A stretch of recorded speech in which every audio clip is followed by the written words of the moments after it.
Hello everyone, இன்றைக்கி நாம் ஒரு இன்ட்ரெஸ்டிங்கான விஷயம் பார்க்கலாம். நாங்கள் ஃபைட்டர் ஃபிஷ்ஷு வாங்கி வளர்த்தோம்லவா, அந்த தண்ணி இப்போ அழுக்காக ஆகிடுச்சு. அந்த அழுக்கை எப்படி சுத்தம் செய்யலாங்கிறது தான் இந்த வீடியோவில் பார்க்க போகிறோம். இந்த டியூப்பை வச்சு தான் நம்ம அழுக்கு எடுக்க போகிறோம். சைடில் இருக்கிற அழுக்கெல்லாம் கிளறி விட்டுக்கோங்க. அப்படின்னா தான் ஒட்டிகிட்டு இருந்த அழுக்கு எல்லாமே சக்ஷன் மூலயமா வெளியே வரும்.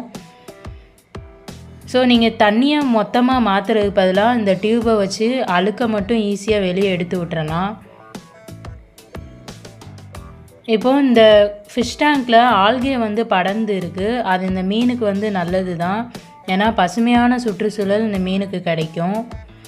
இப்போ இன்னொரு முக்கியமான விஷயம், இங்கே பாருங்கள், தண்ணி குறைஞ்சிருச்சு நம்ம சக்ஷன் மூலயமா அழுக்கு எடுக்கும்போது. ஸோ பக்கத்தில் ஒரு பாத்திரத்தில் கொஞ்சம் போல் கல்லுப்பு போட்டு கரைச்சி வச்சு ரெடியாக வச்சுக்கோங்க.